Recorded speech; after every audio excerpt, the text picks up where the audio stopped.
మా ఎన్డీఏ ప్రభుత్వం వచ్చిన తర్వాత ఏదైతే చెప్పామో చెప్పినట్లుగా సంక్షేమాన్ని అభివృద్ధిని పేద ప్రజలకి రాష్ట్ర ప్రజలకి అందించే విధంగా చర్యలు తీసుకోవడం జరిగింది. గత ప్రభుత్వంలో సంక్షేమాన్ని కొద్దిమందికే కుదించారు, పూర్తి స్థాయిలో చేయలేదు. అలాంటి పరిస్థితుల్లో ఈరోజు ఎన్టీఆర్ భరోసా పెన్షన్ తీసుకుంటే ఎన్నికల ముందు నుంచే చెప్పిన రోజు నుంచే మనం ఈ సంక్షేమం ఇవ్వడం జరిగింది. 63 లక్షల మందికి ప్రతి నెల కూడా 2,700 కోట్ల రూపాయలు పెంచిన ఎన్టీఆర్ భరోసా పెన్షన్లు ఇస్తున్నాం.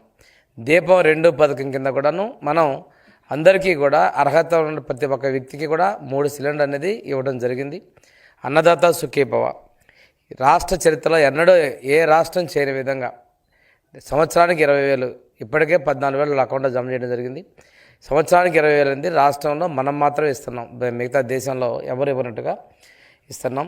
తల్లికి వందనం కూడా ఎంతమంది పిల్లలుంటే అంతమందికి ఈ రోజున అంత వారి అకౌంట్లో 15,000 రూపాయల లెక్కన మనం చేస్తూ ఉన్నాం.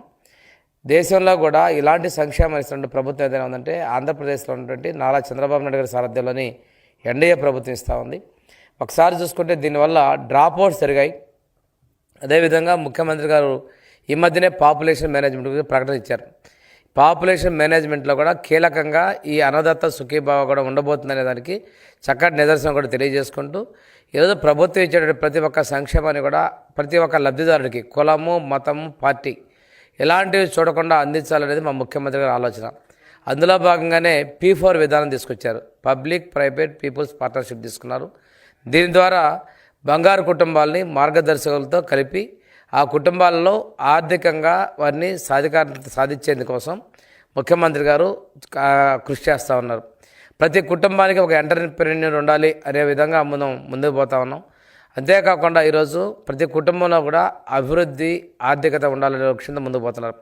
ఈరోజు తీసుకుంటే భారతదేశంలో కానీ ఇంతకుముందు మన రాష్ట్రంలో చేసినటువంటి ప్రభుత్వాలు కానీ ఎవరు ఇవ్వని విధంగా ముఖ్యమంత్రి సహాయ నిధి నుంచి చాలామంది పేదలకు వాళ్ళ ఆరోగ్య ఖర్చుల కోసం ఆ కుటుంబాలు చిన్నాభిన్నం కాకూడదు, ఇది వ్యాధి వచ్చింది హాస్పిటల్ పాలయ్యారు ప్రాణాలు దక్కించుకున్నారు, కానీ ఆ కుటుంబాలు ఇబ్బంది పడకూడదనే ఉద్దేశంతో దాదాపుగా 100,000 కోట్ల రూపాయలు ఆర్థిక సీఎం సహాయం నుంచి ఇవ్వడం జరుగుతూ ఉంది.